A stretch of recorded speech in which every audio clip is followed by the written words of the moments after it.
السلام عليكم ورحمة الله وبركاته. موديول 6 Science and Discovery العلم والاكتشاف. في هذه الوحدة هنتعلم talk about decisions، نتكلم عن القرارات، discuss future plans، نناقش خطة المستقبل، make and accept offers، نعمل ونوافق على العروض، discuss inventions، نناقش الاختراعات، talk about conditions، نتكلم عن الحالات. طيب lesson 1 الدرس الأول هناخده على طول كده عشان نلحق نخلص المنهج. page 78 unit 11 inventions الوحدة الحادية عشر الإختراعات. الجرامر في هذه الوحدة will for decisions سوف للقرارات، going to for plans وسوف بس باستخدام going to للخطط. بستخدم will عشان بعمل قرار واستخدم going to للبلان للقرار للخطة. I will دي القرار. shall I. طيب the wind up radio ده نوع من الراديو. احنا خدنا الويند اب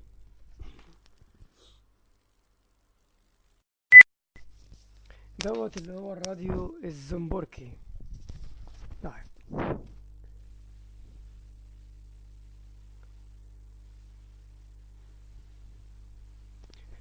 Trevor Baylis was born in London in 1937. تريفور بايليس ولد في لندن في عام 1937. When he was 15 he was a champion swimmer. عندما هو كان 15 من عمره هو كان بطل من البطولة في السباحة. Then he went to college to study engineering. ثم هو ذهب إلى الكلية ليدرس الهندسة. Later he had his own company that built swimming pools. فيما بعد هو امتلك شركته الخاصة التي بنت حمامات سباحة.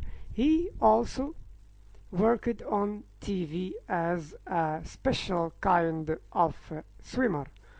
هو أيضا عمل في التلفاز كنوع خاص من السباح. One day in 1991 Trevor Baylis was watching a TV program about illness in Africa. ذات يوم في عام 1991 تريفور بايلس كان يشاهد برنامج تلفزيوني عن المرض في أفريقيا. A doctor was talking. طبيب كان يتحدث. تريفور بايلس If more people have radios we can use the radios to tell them about illnesses and other problems.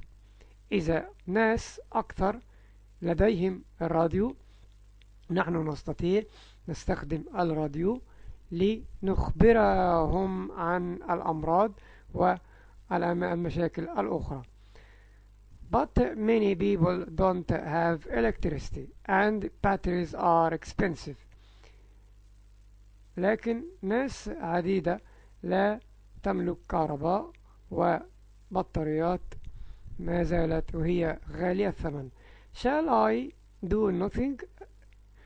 هل أفعل لا شيء؟ No, I will think of something. لا، أنا سوف أفكر في شيء ما. Then Baylis had a brilliant idea. ثم بايليس كان لديه فكرة رائعة. Trevor Baylis A radio doesn't need a lot of power. الراديو لا يحتاج إلى الكثير من الطاقة. I am going to make a radio that doesn't need batteries. أنا سوف أصنع راديو الذي لا يحتاج إلى بطاريات. People will simply turn a handle to make the radio work. هنا بيقول لي الناس سوف ببساطة ترني يعني يلف مقبض ليجعلوا الراديو يعمل. He worked for 3 years. هو عمل لمدة 3 أعوام. He built a wind-up radio, but he didn't have enough money to make more than one.